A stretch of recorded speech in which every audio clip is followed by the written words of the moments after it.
So good morning everyone, welcome to newspaper decoded. आज हम अपना 6 मार्च का द हिंदू न्यूज़पेपर देख लेते हैं। तो जो फर्स्ट न्यूज़ है यहाँ पे, Andhra Pradesh introduces incentives for families to have 3 children. तो आंध्र प्रदेश के chief minister N Chandrababu Naidu ने असेंबली में draft population management policy introduce की है। इसका मेन गोल है स्टेट का जो टोटल फर्टिलिटी रेट है उसे 1.5 से बढ़ाकर 2.1 यानी रिप्लेसमेंट लेवल तक ले जाना, ताकि फ्यूचर में एजिंग पॉपुलेशन और जो वर्कफोर्स शॉर्टेज का प्रॉब्लम ना आए। तो रिप्लेसमेंट लेवल का मतलब होता है कि इतनी एवरेज फर्टिलिटी रेट हो, टोटल फर्टिलिटी रेट, जिससे एक कंट्री की या स्टेट की पॉपुलेशन स्टेबल रहे, ना ज़्यादा बढ़े ना ज़्यादा घटे। तो गवर्नमेंट यहाँ पर थर्ड चाइल्ड को एनकरेज करने के लिए 25,000 रुपये का इंसेंटिव भी देगी। इसके अलावा अलावा जो पोषण, शिक्षा, सुरक्षा पैकेज के तहत डिलीवरी पर पैसा दिया जाएगा। 5 साल तक जो है 1,000 रुपये का मंथली असिस्टेंस, और बच्चे को 18 साल तक फ्री एजुकेशन भी दिया जाएगा। और इस पॉलिसी को 1 अप्रैल 2026 से इम्प्लीमेंट करने का प्लान हो रहा है। फिर इसी तरह तमिलनाडु ने भी लॉन्च की है वुमेन एंटरप्रेन्योर्स के लिए स्कीम, जिसका नाम Tamil Nadu women entrepreneur empowerment scheme है, और जिसका एम है कि अगले 5 सालों में 1 लाख वुमेन एंटरप्रेन्योर्स तैयार करना स्टेट में। फिर जो नेक्स्ट यहाँ पे, mascots Pragati and Vikas to serve as the friendly face of census 2027।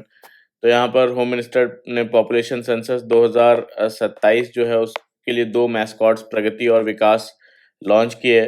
तो ये सेंसस इंडिया का पहला फर्स्ट डिजिटल सेंसस होगा जिसमें कि सेल्फ एनुमरेशन और कास्ट एनुमरेशन की फैसिलिटी होगी। तो इस प्रोसेस को सपोर्ट करने के लिए जो सीडैक है उसने एडवांस डिजिटल प्लेटफॉर्म्स डेवलप किए हैं। तो ये सेंसस 2027 2 फेजेस में होगा, एक तो हाउस लिस्टिंग ऑपरेशंस और जो पॉपुलेशन एनुमरेशन सेकंड फेज में। तो गवर्नमेंट ने 4 डिजिटल टूल्स लॉन्च किए इसके लिए। एक तो H L B C web app, H L O mobile app, self enumeration portal और सेंसस मैनेजमेंट मॉनिटरिंग सिस्टम। ये जो सेल्फ एनुमरेशन पोर्टल है इस पे लोग खुद अपनी house hold details online submit कर सकते हैं, और एनुमरेटर्स डोर टू डोर जाकर सिक्योर मोबाइल ऐप से डेटा कलेक्ट करेंगे। और जो सीएमएमएस सेंसस मैनेजमेंट मॉनिटरिंग सिस्टम है, ये पोर्टल से पूरे जो सेंसस प्रोसेस को मॉनिटर किया जाएगा। फिर जो नेक्स्ट है यहाँ पे, chief justice of India meets Bhutan king, offer digitization support. तो chief justice of India Surya Kant ने भूटान के किंग से थिम्पू में मीटिंग की। तो इस मीटिंग का फोकस बेसिकली इंडिया और भूटान का जुडिशियल कॉपरेशन को स्ट्रॉन्ग करना था। तो यहाँ पर चीफ जस्टिस ऑफ इंडिया ने भूटान को जुडिशियल सिस्टम में डिजिटाइजेशन और डिजिटलाइजेशन में टेक्निकल जो असिस्टेंस है और बेस्ट प्रैक्टिसेस शेयर करने का ऑफर दिया। दोनों कंट्रीज ने यहाँ पर साइबर क्राइम के बढ़ते केसेस पर भी बात हुई, और दोनों ने मिलकर इन क्राइम्स को रोकने और प्रोसिक्यूट करने के लिए कॉपरेशन बढ़ाने की भी बात कही है। फिर जो नेक्स्ट यहाँ पे, India's human papilloma virus vaccine under test for single dose roll out. तो यहाँ पर ह्यूमन पैपिलोमा वायरस एक वायरस है जो कि सर्वाइकल मेनली सर्वाइकल कैंसर का सबसे बड़ा कॉज है। तो इससे जो लड़कियां हैं, 9 से 14 साल की लड़कियों की एज में एचपीवी वैक्सीन दिया जाता है ताकि फ्यूचर में इनको कैंसर का रिस्क कम हो। तो इंडिया में कौन कौन सी एचपीवी वैक्सीन है? इंडिया में 2 वैक्सीन अवेलेबल है। एक तो गार्डासिल 4, ये अमेरिकन कंपनी की वैक्सीन है, 2009 में इंडिया में यूज़ हो रही है, काफ़ी ग्लोबली टेस्टेड और ट्रस्टेड है। फिर दूसरी है यहाँ पर सर्वावैक, ये बेसिकली इंडिया का इंडिजिनस वैक्सीन है, 2022 में लॉन्च हुआ था, काफ़ी सस्ता बनाया गया है इसे। तो गवर्नमेंट चाहती है कि जो सर्वावैक वैक्सीन है, इंडिया की वैक्सीन, उसको यूनिवर्सल इम्यूनाइजेशन प्रोग्राम में इंक्लूड किया जाए ताकि देश की लड़कियों को सस्ती इंडियन वैक्सीन मिले। लेकिन यहाँ पर डब्ल्यूएचओ गाइडलाइन चेंज हुई हैं। डब्ल्यूएचओ ने बेसिकली 2022 में कहा था कि एचपीवी वैक्सीन की जो 2 डोज़ के बजाय 1 डोज़ ही सफिशिएंट हो सकती है। और इंडिया में नई स्टडी स्टार्ट हुई है कि Indian council of medical research अब स्टडी कर रहा है कि जो सर्वावैक की वैक्सीन है, इसकी सिंगल डोज इफेक्टिव है या नहीं है। तो इसका रिजल्ट बेसिकली 2027 में आएगा। तब तक इंडियन गवर्नमेंट ने वैक्सीन कैंपेन में जो गार्डासिल 4 है यूज़ करना स्टार्ट कर दिया है। फिर जो नेक्स्ट यहाँ पे, India China top Asia Pacific region in metabolic disease burden study. तो यहाँ पर एशिया पैसिफिक रीजन में एक बड़ा स्टडी हुआ जिसके अकॉर्डिंग इंडिया और चाइना में मेटाबॉलिक जो डिजीज़ है उसका बर्डन सबसे ज़्यादा हाई है।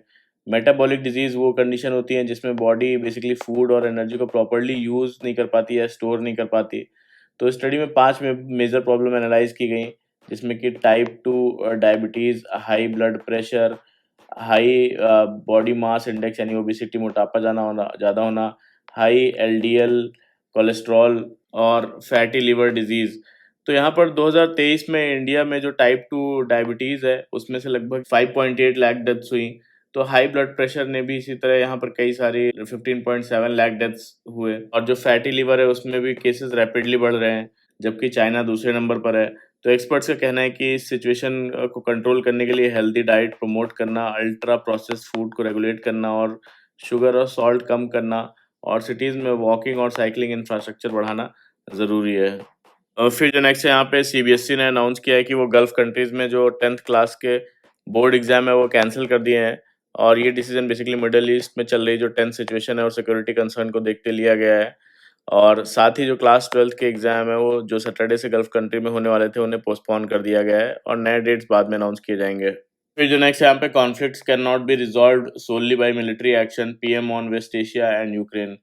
तो नरेंद्र मोदी और प्रेसिडेंट ऑफ फिनलैंड उनके बीच मीटिंग में वेस्ट एशिया और यूक्रेन कॉन्फ्लिक्ट को जल्दी खत्म करने के लिए डिप्लोमेटिक एफर्ट्स को सपोर्ट करने की बात कही। पीएम मोदी ने कहा कि किसी भी कॉन्फ्लिक्ट को मिलिट्री सॉल्यूशन नहीं होता, बल्कि डायलॉग और डिप्लोमेसी ज़रूरी है। दोनों कंट्रीज ने यहाँ पर डिजिटलाइजेशन और सस्टेनेबिलिटी पर स्ट्रेटेजिक पार्टनरशिप अनाउंस की है। तो साथ ही 6G टेक्नोलॉजी और इंडियन प्रोफेशनल्स हैं उनकी मोबिलिटी पर भी साइन हुआ है। तो यहाँ पर फिनलैंड के जो प्रेसिडेंट हैं वो रायसीना डायलॉग में चीफ गेस्ट के रूप में आए थे। तो दोनों कंट्रीज ने बेसिकली यूरोपियन यूनियन और इंडिया का जो फ्री ट्रेड एग्रीमेंट हुआ, उसके बाद अपने बायलैटरल ट्रेड को 1.5 टू 2 बिलियन डॉलर से डबल करने का टारगेट रखा गया है। और रिन्यूएबल एनर्जी जैसे कि green hydrogen, solar, wind, bio energy, इनमें भी कॉपरेशन बढ़ाने पर सहमति बनी है। और फिर जो नेक्स्ट यहाँ पे, इंडिया कंडोल्स खामनीज डेथ एज मिस्री विजिट्स एम्बेसी ऑफ ईरान। तो यहाँ पर अयतुल्ला अली खामनी जो ईरान के सुप्रीम लीडर है उनकी किलिंग और असैसिनेशन पर इंडिया ने कॉन्डोलेंस एक्सप्रेस किया है। तो यहाँ पर फॉरेन सेक्रेटरी में विक्रम मिस्री ने दिल्ली में एम्बेसी ऑफ ईरान जो इंडिया में है उसमें जाकर कॉन्डोलेंस बुक में साइन किया, जबकि एस जयशंकर ने ईरान के फॉरेन मिनिस्टर से फ़ोन पर बात की। तो ईरान ने कहा कि वो यूएस और इजराइल का जो के खिलाफ एग्जिस्टेंशियल वॉर फेस कर रहा है, और स्टेट ऑफ हॉर्मुज पर अपना शिपिंग और ऑयल सप्लाई पर अनसर्टेनिटी यहाँ पर और भी ज़्यादा बढ़ सकती है। तो इंडिया ने कॉन्फ्लिक्ट में न्यूट्रल और कॉशियस अप्रोच रखा है, क्योंकि वेस्ट एशिया में करोड्स ऑफ इंडियंस जो है रहते हैं, और ऑयल सप्लाई भी वहीं से आती है। तो इंडिया ने सभी तरफ से जल्दी सीज फायर और शांति की अपील की है। और फिर जो नेक्स्ट यहाँ पे, sinking of ship brings war to region, Sri Lanka Maldives leaders. तो इंडियन ओशियन में जैसा हमें पता है कि यूएस के सबमरीन ने ईरान ईरान के वॉरशिप जिसका नाम IRIS देना है उसको टॉर्पिडो से अटैक किया अमेरिकन वॉरशिप ने। इसके बाद ये शिप सिंक हो गया ओशियन में। इसको लेकर रीजनल सिक्योरिटी को लेकर चिंता बढ़ गई है। श्रीलंका और मालदीव्स के लीडर्स ने कहा है कि वेस्ट एशिया का वॉर अब इंडियन ओशियन तक पहुंच रहा है, जो छोटे कंट्रीज के लिए रिस्की है। और श्रीलंकन नेवीज ने बेसिकली डिस्ट्रेस कॉल मिलने के बाद लगभग 30 ईरानियन सेलर्स को रेस्क्यू किया यहाँ से, जबकि 80 से ज़्यादा लोगों की मौत हो गई है। तो ये वॉरशिप पिछले महीने विशाखापट्टनम में बेसिकली इंडियन नेवी के साथ मल्टीलेटरल एक्सरसाइजेज में शामिल हुई थी, और रीजनल लीडर्स ने कहा कि इंडिया को नेट सिक्योरिटी प्रोवाइडर के रूप में मैरीटाइम सिक्योरिटी में बड़ा रोल लेना चाहिए। तो इस इंसिडेंट की वजह से ग्लोबल टेंशन बढ़ गए हैं, और जो रायसीना डायलॉग है उसमें भी जो इंडिया में होने वाला है उसमें भी डेलीगेट्स ने ट्रैवल कैंसिल कर दिया, क्योंकि एयर स्पेस रिस्ट्रिक्शंस और फ्लाइट डिसरप्शंस हो गए। फिर जो नेक्स्ट है यहाँ पे, medical colleges asked to link patients digital health records. तो नेशनल मेडिकल कमीशन ने सभी मेडिकल कॉलेजेस को डायरेक्टिव दिया है कि हॉस्पिटल्स में आने वाले जो भी OPD, IPD और इमरजेंसी पेशेंट्स हैं उनका Ayushman Bharat health account IDs generate करें और लिंक किया जाए। तो इसका एम है कि nation wide digital health record system को स्ट्रेंथन करना और मेडिकल कॉलेजेस के क्लिनिकल वर्कलोड को ट्रांसपेरेंट बनाना है। तो एनएमसी के अकॉर्डिंग कुछ कॉलेजेस इंस्पेक्शन के वक्त जो है फेक पेशेंट्स दिखाते थे, जिससे कि जो आभा आईडी वो लिंकिंग से चेक किया जा सकेगा। और आभा आईडी एक बेसिकली यहाँ पर जो है Ayushman Bharat health account ID है, 14 डिजिट का यूनिक डिजिटल हेल्थ आईडी है जो पेशेंट्स के मेडिकल रिकॉर्ड्स को सिक्योरली स्टोर और लिंक करता है। तो ये सिस्टम बेसिकली आप आयुष्मान भारत डिजिटल मिशन का पार्ट है, जिसे नेशनल हेल्थ अथॉरिटी मैनेज करती है। तो फिर जो नेक्स्ट यहाँ पे, transforming representation into real change bye 2029। तो यहाँ पर बोलते हैं कि 2029 में इंडिया का जो पार्लियामेंट है हिस्ट्री में सबसे ज़्यादा जेंडर रिप्रेजेंटेटिव पार्लियामेंट हो सकता है, क्योंकि वुमेन रिप्रेजेंटेशन एक्ट जो 2023 है उसके तहत लोकसभा में 1/3 सीट्स वुमेन के लिए रिजर्व होंगी। लेकिन एक्सपर्ट्स का कहना है कि सिर्फ रिप्रेजेंटेशन काफ़ी नहीं है। अगर वुमेन एमपीज को रियल इश्यूज पार्लियामेंट में उठाना है तो उन इश्यूज पर अभी से पॉलिटिकल एजेंडा बनाना होगा। इनमें से एक सबसे इम्पोर्टेंट और इग्नोर किया जाने वाला इशू है एल्डरली केयर फॉर वुमेन। तो इंडिया में बहुत सी एल्डरली वुमेन्स ऐसी हैं जो अपनी ज़िंदगी के लास्ट ईयर्स में इकोनॉमिक इनसिक्योरिटी, हेल्थ प्रॉब्लम और लोनलीनेस फेस करती हैं। एग्जाम्पल के तौर पर यहाँ पर लाखों लोग हैं जिनकी एल्डरली मदर्स अकेली रह रही हैं और उनकी केयर के लिए कोई स्ट्रॉन्ग गवर्नमेंट स्टेप्स नहीं है। और यहाँ पर इंडिया में ऑलरेडी 10 करोड़ से ज़्यादा 60 साल एज ग्रुप में है और 2040 तक ये नंबर बेसिकली 25 करोड़ से ज़्यादा हो सकता है। तो यहाँ पर वुमेन एवरेज मेन से लगभग 4 या 5 साल ज़्यादा जीती हैं, लेकिन उनके पास सेविंग, एसेट या फिर सपोर्ट सिस्टम कम होता है। तो यहाँ पर एग्जिस्टिंग पॉलिसीज़ बोलते हैं जैसे कि Indira Gandhi national old age pension scheme या फिर national policy for older person जो 1999 है, मेनली पॉवर्टी हेल्थ पर फोकस करती है, लेकिन जेंडर स्पेसिफिक प्रॉब्लम्स को एड्रेस नहीं करती। इसका रिजल्ट ये है कि एजिंग वुमेन सिस्टम में ऑलमोस्ट इनविजिबल हो जाती हैं। तो रिसर्च के अकॉर्डिंग इंडिया में 8.8 मिलियन एल्डरली लोग यहाँ पर डिमेंशिया से सफ़र कर रहे हैं और वुमेन जो है इनमें से सबसे ज़्यादा डिस्प्रपोर्शनेट रूप से अफेक्टेड है। डिमेंशिया बेसिकली वो कंडीशन होती है जिसमें कि मेमोरी, थिंकिंग या फिर डिसीजन मेकिंग एबिलिटी धीरे-धीरे कम होने लगती है। बोलते हैं यहाँ पे कुछ स्टेट्स ने पॉजिटिव स्टेप्स लिए हैं। फॉर एग्जांपल महाराष्ट्र ने 2026 में यहाँ पर मेनोपॉज क्लिनिक्स लॉन्च किए हैं जहाँ पर सिर्फ 5 हफ्तों में 31,000 वुमेन ट्रीटमेंट के लिए आई हैं। इससे पता चलता है कि जब गवर्नमेंट वुमेन के इश्यूज रिकॉग्नाइज करती है तो रिस्पॉन्स भी स्ट्रांग होता है।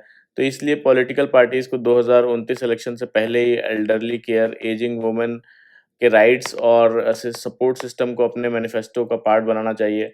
अगर ऐसा हुआ तो वुमेन रिजर्वेशन एक्ट सिर्फ नंबर्स बढ़ाने तक लिमिटेड नहीं रहेगा, बल्कि वुमेन के पूरे लाइफ साइकिल इश्यूज, यूथ से लेकर ओल्डर एज तक पॉलिसी का पार्ट जो है बन सकता है। फिर जो नेक्स्ट यहाँ पे protecting women's right amid and conflict and instability. तो यहाँ पर इंटरनेशनल वुमेन्स डे हर साल बेसिकली 8 मार्च को मनाया जाता है और ये दिन वुमेन्स के अचीवमेंट को सेलिब्रेट करने और जेंडर इक्वालिटी को के लिए एक्शन डिमांड करने का ग्लोबल प्लेटफॉर्म है। यूनाइटेड नेशन ने इसे 1977 में ऑफिशियली रिकॉग्नाइज किया था। 2026 का थीम है basically rights, justice, actions for all women and girls. तो यहाँ लेकिन दुनिया की जो करंट सिचुएशन इस गोल को अचीव करना मुश्किल बना रही है। कई रिलीजन्स में यहाँ पर वॉर और कॉन्फ्लिक्ट चल रहे हैं जिसमें वुमेन और चिल्ड्रन सबसे ज़्यादा अफेक्टेड होते हैं। वॉर के दौरान यहाँ पर gender based violence, displacement, poverty और हेल्थ सर्विसेज की कमी बढ़ जाती है। तो कई केसेस में यहाँ पर रेप और सेक्सुअल वायलेंस को वॉर के स्ट्रेटजी के रूप में भी यूज़ किया जाता है। तो 2020 में यहाँ पर United nation security council resolution जो 1325 है वो पास हुआ था, जिसमें वुमेन को यहाँ पर पीस बिल्डिंग और कॉन्फ्लिक्ट रेजोल्यूशन में इंक्लूड करने की बात कही गई। लेकिन ग्राउंड रियलिटी में यहाँ पर प्रोग्रेस बहुत कम हुई है। रिपोर्ट के मुताबिक यहाँ पर 667 मिलियन वुमेन कॉन्फ्लिक्ट एरियाज के पास रहती हैं और पीस नेगोशिएशंस में वुमेन की जो पार्टिसिपेशन है अभी भी बहुत ज़्यादा लो है। तो इसलिए एक्सपर्ट्स का कहना है कि स्लोगन से ज़्यादा रियल एक्शन ज़रूरी हैं। जैसे कि इसमें कुछ सजेशन दिए हुए हैं कि सबसे पहले सजेशन है कि वॉर और कॉन्फ्लिक्ट के दौरान वुमेन्स और चिल्ड्रन की सिक्योरिटी को प्रायोरिटी दी जाए और उन्हें वायलेंस और सेक्सुअल एक्सप्लॉयटेशन से बचाया जाए। दूसरा कि वुमेन्स को पीस टॉक्स और कॉन्फ्लिक्ट रेज़ोल्यूशन प्रोसेस में इक्वल पार्टिसिपेशन देनी चाहिए, क्योंकि रिसर्च दिखाती है कि वुमेन की पार्टिसिपेशन से पीस एग्रीमेंट्स ज़्यादा ड्यूरेबल होते हैं। और थर्ड बोलते हैं कि कॉन्फ्लिक्ट एरियाज़ में वुमेन को फूड, हेल्थ केयर, एजुकेशन और फाइनेंशियल असिस्टेंस प्रोवाइड की जाए। और फोर्थ बोलते हैं यहाँ पे कि गवर्नमेंट और इंटरनेशनल ऑर्गेनाइजेशंस को वुमेन राइट्स पर सिर्फ स्लोगन्स नहीं बल्कि प्रैक्टिकल एक्शन प्लान्स इम्प्लीमेंट करने चाहिए। और फिफ्थ बोलते हैं कि वुमेन ग्रुप्स और ग्लोबल इंस्टीट्यूशंस को भी एक्टिव रोल लेकर पॉलिसी के चेंजेस को पुश करना चाहिए ताकि जेंडर इक्वालिटी ग्राउंड लेवल पर अचीव हो सके और उन्हें यहाँ पर ज़्यादा एजुकेशन, हेल्थ केयर और फाइनेंशियल सपोर्ट देना चाहिए। तो इंटरनेशनल वुमेन डे सिर्फ सेलिब्रेशन नहीं बल्कि वुमेन राइट्स को प्रोटेक्ट करने की कलेक्टिव रिस्पॉन्सिबिलिटी की रिमाइंडर भी है। और फिर जो नेक्स्ट यहाँ पे India should oppose the US attempt to widen the war to Indian ocean. तो इसराइल और यूएस द्वारा जो ईरान के खिलाफ शुरू की गई वॉर है उसके 6 दिन बाद वेस्ट एशिया में सिचुएशन बहुत अनस्टेबल हो गई है। यूएस प्रेसिडेंट डोनाल्ड ट्रम्प ने अटैक शुरू करते हुए ईरान के जो सुप्रीम लीडर है अली खामेनी उनको मार दिया और ईरानियंस से बेसिकली इस्लामिक रिपब्लिक को ओवरथ्रो करने की अपील भी की। लेकिन ऐसा नहीं हुआ, बल्कि ईरान ने इजराइल और जो गल्फ रीजन में यूएस बेसिस पर रिटेलिएशन किया। सैटेलाइट रिपोर्ट्स के मुताबिक ईरान ने कई सारे यूएस के मिलिट्री जो साइट्स हैं उनके कम्युनिकेशन और रडार सिस्टम्स को टारगेट किया और कॉन्फ्लिक्ट और भी एक्सपैंड हो गया जब लेबनान का मिलिटेंट ग्रुप जो हिजबुल्लाह है, उसने नॉर्दर्न इज़राइल पर रॉकेट फायर किए। तो यूएस ने भी वॉर को इंडियन ओशन तक एक्सपैंड कर दिया और आईआरएस जो देना है, जो ईरानियन वॉरशिप इंडिया आया था विशाखापट्टनम में, वो बेसिकली श्रीलंका के पास टॉर्पीडो से उसे डिस्ट्रॉय कर दिया गया। तो अगर अगर ट्रंप और इजरायली पीएम बेंजामिन नेतन्याहू को लगा था कि खामेनी की किलिंग से ईरान की गवर्नमेंट कोलैप्स हो जाएगी, तो उसका उल्टा हुआ है। अब जो पूरा रीजन वॉर से घिरा हुआ है और अभी दोनों साइड्स पीछे हटने को तैयार नहीं है और कॉन्फ्लिक्ट और भी लंबा चल सकता है। इस सिचुएशन का इम्पैक्ट इंडिया पर भी पड़ेगा क्योंकि ऑयल प्राइसेस बढ़ सकते हैं और वेस्ट एशिया में रह रहे जो लाखों इंडियंस हैं उनकी सिक्योरिटी जो है वो रिस्क में आ सकती है। इसीलिए इंडिया को वॉर के खिलाफ स्ट्रॉन्ग स्टैंड लेकर डी एस्केलेशन के लिए डिप्लोमेटिक एफर्ट्स यहाँ पर लेने चाहिए। यहाँ पर रिपोर्ट्स में ये भी आया है कि यूएस बेसिकली ईरान के नॉर्थ वेस्ट रीजन में कुर्दिश मिलिटियाज को सपोर्ट देने का प्लान बना रहा है ताकि ईरान के अंदर इंटरनल अनरेस्ट क्रिएट किया जा सके। तो आर्टिकल के हिसाब से ये स्ट्रैटेजी बहुत डेंजरस हो सकती है और ऑथर का कहना है कि यूएस प्रेसिडेंट डोनाल्ड ट्रंप ने वॉर स्टार्ट तो कर दिया लेकिन क्लियर एग्जिट स्ट्रैटेजी नहीं है। अगर वॉर लंबा चला तो अमेरिका में भी ऑपोजिशन यहाँ पर बढ़ सकता है और ट्रंप के कुछ सपोर्टर्स इसे बेसिकली इसराइल की वॉर भी कह रहे हैं। तो इंडिया के लिए सबसे बड़ा कंसर्न यहाँ पर ऑयल प्राइसेस का बढ़ना और वेस्ट एशिया में रह रहे इंडियंस की सिक्योरिटी है, जिसके लिए इंडिया को डी एस्केलेशन एफर्ट्स क्लियरली में एक्टिव रोल यहाँ पर लेना चाहिए ताकि जो इंडियंस रह रहे हैं वहाँ पर वेस्ट एशिया में उनकी सिक्योरिटी इंश्योर की जा सके। फिर जो नेक्स्ट यहाँ पे is the supreme court doing enough to tackle hate speech. तो हेट स्पीच के लिए इंडिया में क्या प्रोविजन है? इंडिया में हेट स्पीच के लिए कोई एक सिंगल कॉम्प्रिहेंसिव लॉ नहीं है, बल्कि जो इंडियन पीनल कोड है, जब भारतीय न्याय संहिता है और कुछ दूसरे लॉज के कई प्रोविजन है जिनके थ्रू ये एक्शन लिया जाता है। तो यहाँ पर सेक्शन जो 153A है आईपीसी का, उसमें किसी भी रिलीजन, कास्ट या लैंग्वेज या रीजन के बेसिस पर नफरत फैलाना या हॉस्टिलिटी फैलाना ये पनिशेबल है। और यहाँ पर सेक्शन जो 295A है इंडियन पिनल कोड का, इसमें किसी भी रिलीजन या रिलीजियस बिलीफ को डिलिबरेटली इंसल्ट करना ये पनिशेबल है। फिर यहाँ पर सेक्शन 505 ऑफ आईपीसी, इसमें ऐसे स्टेटमेंट्स या रूमर्स जो पब्लिक ऑर्डर या फिर कम्युनल टेंशन क्रिएट करें तो उस वो पनिशेबल है। फिर यहाँ पर रिप्रेजेंटेशन ऑफ पीपल्स एक्ट आता है का सेक्शन 125। तो ये इलेक्शन के दौरान यहाँ पर कोई भी कम्युनल हेट्रेड जो स्प्रेड करना ये पनिशेबल है। तो सुप्रीम कोर्ट ऑफ इंडिया ने स्टेट को कहा है कि हेट स्पीचेस में केसेस को सुओ मोटो एफआईआर यहाँ पर रजिस्टर करें। तो डिस्कशन में मेन फोकस है कि जो हेट स्पीच को डिफाइन और पब्लिश करना इतना डिफिकल्ट क्यों है। तो एक्सपर्ट्स कहते हैं कि हेट स्पीच हमेशा डायरेक्ट वायलेंस जो है वो के लिए नहीं होती। कई बार जो वो सटल स्टेटमेंट्स या फिर डॉग विसल्स या फिर एम्बिगुअस लैंग्वेज के थ्रू होती है। तो इसी वजह से क्लियर लीगल बाउंड्री बनाना मुश्किल हो जाता है। हेट स्पीच का जो रियल डेंजर है ये है कि ये ऑलरेडी वल्नरेबल कम्युनिटीज़ को और भी ज़्यादा मार्जिनलाइज करता है और एक्सपर्ट्स ये भी सजेस्ट करते हैं कि हेट स्पीच को यहाँ पर कॉन्स्टिट्यूशनल टॉर्ट के रूप में ट्रीट किया जाना चाहिए। तो इसका मतलब है कि अगर स्टेट अथॉरिटीज़ जैसे कि पुलिस या गवर्नमेंट हेट स्पीच पर एक्शन नहीं लेती और तो उससे और भी ज़्यादा ज़्यादा हार्म होता है, तो स्टेट्स को अकाउंटेबल माना जाए और विक्टिम्स को यहाँ पर कंपनसेशन दिया जाए। तो आर्टिकल में ये भी बताया गया है कि सुप्रीम कोर्ट ने पहले भी कुछ डायरेक्शन दिए थे। 2018 में यहाँ पर तहसीन पूनावाला केस में मॉब लिंचिंग और हेट क्राइम्स रोकने के लिए गाइडलाइंस दी थी और 2023 में स्टेट्स को कहा गया था कि हेट स्पीचेस में सुओ मोटो जो एफआईआर्स हैं रजिस्टर करें, लेकिन ग्राउंड लेवल पर इनका इम्प्लीमेंटेशन काफ़ी वीक है और लॉ कमीशन ने यहाँ पर हेट स्पीच के लिए स्पेशल क्रिमिनल लॉज जो है बनाने की रिकमेंडेशन दी है। लेकिन एक्सपर्ट्स का कहना है कि सिर्फ लॉज बनाना काफ़ी नहीं है। प्रॉब्लम का मेन रीज़न यहाँ पर पॉलिटिकल एनवायरनमेंट और वीक एनफोर्समेंट है। और आर्टिकल में बेसिकली कर्नाटका के जो proposed hate speech and hate crime prevention bill है 2025 का, ये भी मेंशन है, लेकिन उसकी डेफिनेशन और जो स्कोप है उस पर भी कुछ कंसर्न्स रेज किए गए हैं।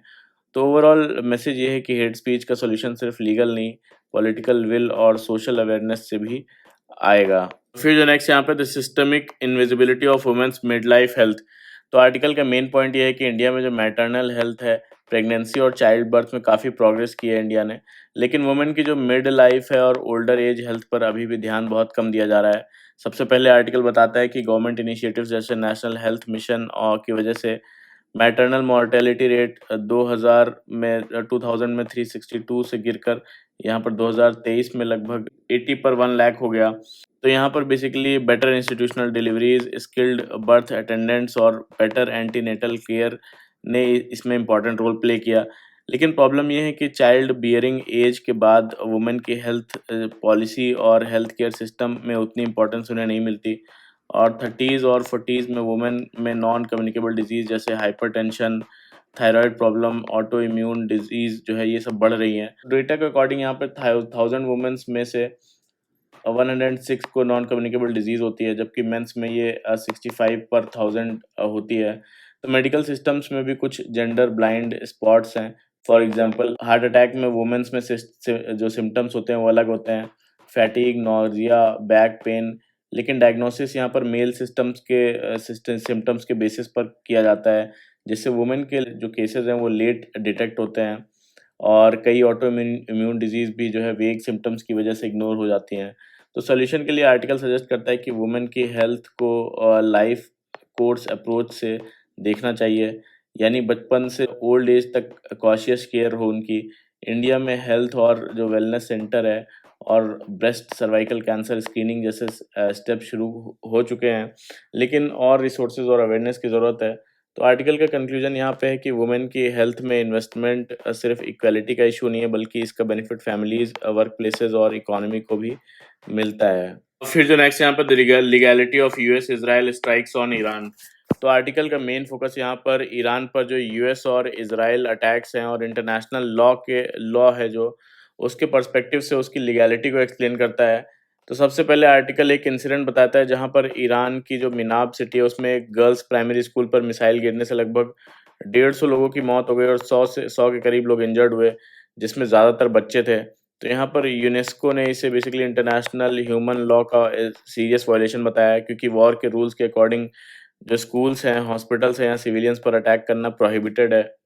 और यहाँ पर आर्टिकल कहता है कि इजराइल और यूएस ने ईरान पर अटैक को प्रीएम्प्टिव सेल्फ डिफेंस बताया। लेकिन यहाँ पर जो यूनाइटेड नेशन का चार्टर का आर्टिकल 2 क्लॉज 4 है, ये कहता है कि कोई भी कंट्री किसी दूसरी कंट्री की टेरिटोरियल इंटीग्रिटी या पॉलिटिकल इंडिपेंडेंस के खिलाफ फोर्स को यूज़ नहीं कर सकता।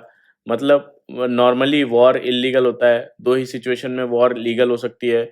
एक तो यूनाइटेड नेशन सिक्योरिटी काउंसिल की अप्रूवल हो, अगर United nation security council allow करे, या फिर सेल्फ डिफेंस आर्टिकल 51 के अंडर अगर किसी कंट्री पर एक्चुअल आर्म्ड अटैक हो गया तो फिर वो सेल्फ डिफेंस में अटैक कर सकता है। सेकंड, यहाँ पर इजराइल और यूएस का आर्गुमेंट क्या है। इजराइल और यूएस ने कहा कि उन्होंने ईरान पर प्रीएम्प्टिव या फिर एंटिसिपेटरी सेल्फ डिफेंस में अटैक किया, मतलब ईरान फ्यूचर में अटैक कर सकता था इसलिए पहले से अटैक कर दिया। तो प्रॉब्लम क्या है, इंटरनेशनल लॉ में यहाँ पर anticipatory self defence widely accepted नहीं है। अगर उसे जस्टिफाई भी करें तो 3 कंडीशंस यहाँ पर पूरी होनी चाहिए। ईरान ने अटैक करने का यहाँ पर क्लियर डिसीजन लिया हो, अगर ईरान के पास अटैक करने की कैपेबिलिटी हो, अटैक रोकने का लास्ट अपॉर्चुनिटी अगर कोई हो। आर्टिकल कहता है कि तीनों का स्ट्रॉन्ग एविडेंस नहीं है, इसीलिए वॉर लीगली जस्टिफाई करना मुश्किल है। तो यहाँ पर बोलते हैं कि वॉर शुरू करना अलग है और वॉर चल रही हो तो उसको रेगुलेट करता है बेसिकली जेनेवा कन्वेंशन। इसे इंटरनेशनल ह्यूमैनिटेरियन लॉ भी कहते हैं। इसके 4 मेन प्रिंसिपल्स होते हैं। तो जो फर्स्ट प्रिंसिपल है यहाँ पर डिस्टिंक्शन का है, यानी कि सोल्जर्स और जो सिविलियंस है उसमें क्लियर डिफरेंस होना चाहिए। जो भी स्कूल्स हैं, हॉस्पिटल्स हैं या फिर सिविलियंस हैं उनको टारगेट नहीं किया जा सकता। सेकंड, यहाँ पर प्रोपोर्शनैलिटी का आता है, यानी मिलिट्री एडवांटेज जो एडवांटेज है उसके कंपैरिजन में जो सिविलियंस की डैमेज है वो एक्सेसिव नहीं होना चाहिए उससे। और यहाँ पर थर्ड बोलते हैं कि मिलिट्री नेसेसिटी, अटैक सिर्फ इम्पोर्टेंट मिलिट्री टारगेट्स के लिए होना चाहिए। और फोर्थ यहाँ पर बोलते हैं प्रिकॉशन, प्रिकॉशन में यानी कि अटैक से पहले कमांडर को सिविलियन डैमेज मिनिमाइज करने की प्लानिंग यहाँ पर करनी चाहिए। पर जो मिनाब सिटी में स्कूल पे अटैक हुआ है उसका अगर लीगल एनालिसिस करते हैं तो ये वॉर क्राइम है इंटरनेशनल क्रिमिनल कोर्ट के रोम स्टैट्यूट के अकॉर्डिंग।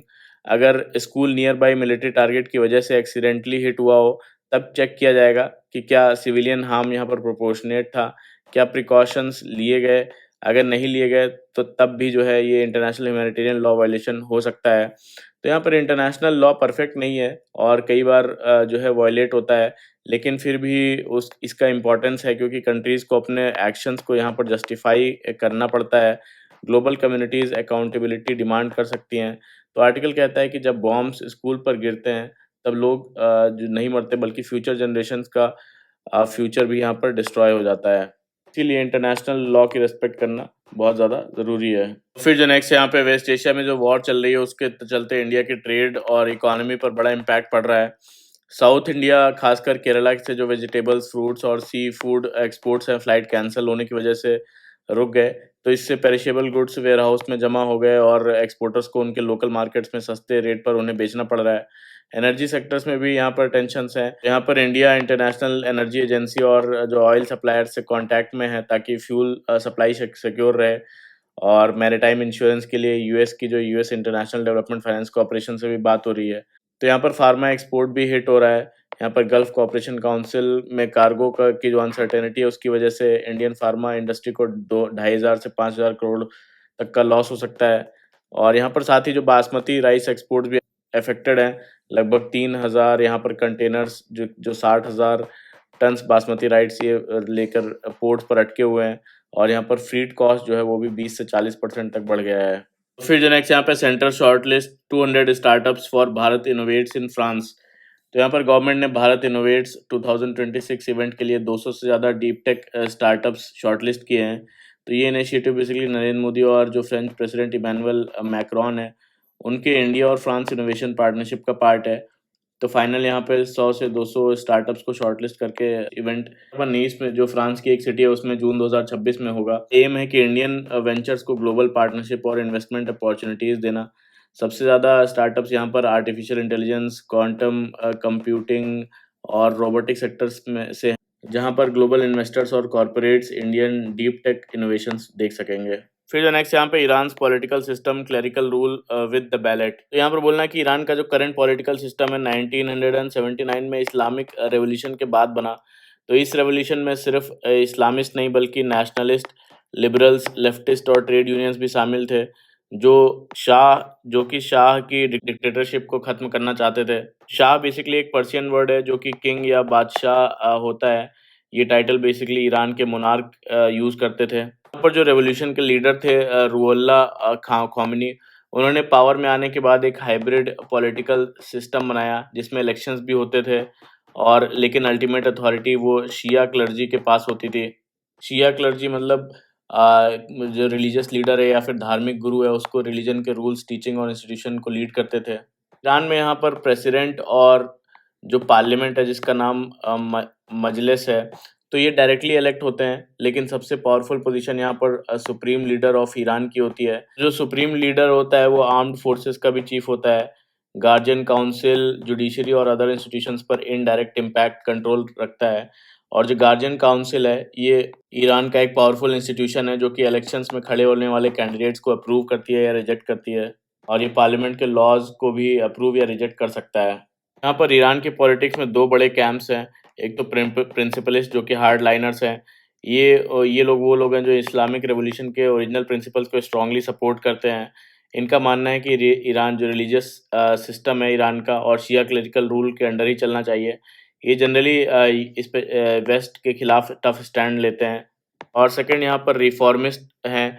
रिफॉर्मिस्ट यहाँ पर सिस्टम को कंप्लीट चेंज करना चाहते हैं लेकिन जो पॉलिटिकल और सोशल रिफॉर्म भी लाना चाहते हैं, यानी कि ज़्यादा सिविल लिबर्टीज, इंटरनेशनल रिलेशंस को इम्प्रूव करना। पर 2026 में अली खामेनी है जो उनके असैसिनेशन के बाद ईरान अब अपना थर्ड सुप्रीम लीडर को चूज करने की प्रोसेस में है। जबकि यहाँ पर यूएस और इजराइल के साथ कंट्री को वॉर फेस करनी पड़ रही है और साथ ही इंटरनल इकोनॉमिक प्रोटेस्ट का सामना भी करना पड़ रहा है। और फिर जो नेक्स्ट यहाँ पे US west Asian nations seek Ukraine drones expertise Zelensky. तो यहाँ पर व्लादिमीर ज़ेलेंस्की के अकॉर्डिंग यूएस और जो वेस्ट एशिया के कुछ कंट्रीज ईरान का जो शहीद ड्रोन है उससे बचने के लिए यूक्रेन की हेल्प चाहते हैं।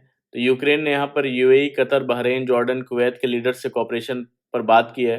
ज़ेलेंस्की ने कहा कि यूक्रेन असिस्टेंस तभी देगा जब यूक्रेन की खुद की डिफेंस यहाँ पर वीक ना हो और रशिया के खिलाफ डिप्लोमेटिक एफर्ट्स को भी सपोर्ट मिले। यूक्रेन ने क्या किया है, यहाँ पर cheap anti drone technology develop की है जो लगभग $1,000 में ड्रोन्स को डिस्ट्रॉय कर सकती है। तो ये था पूरा आज का हमारा द हिंदू का न्यूज़ डिस्कशन। कैसा लगा ज़रूर बताइएगा कमेंट करके, लाइक भी कर लीजिएगा मेरा वीडियो और सब्सक्राइब भी कर लीजिएगा मेरा चैनल ऐसे ही न्यूज़ अपडेट के लिए। So thank you very much for the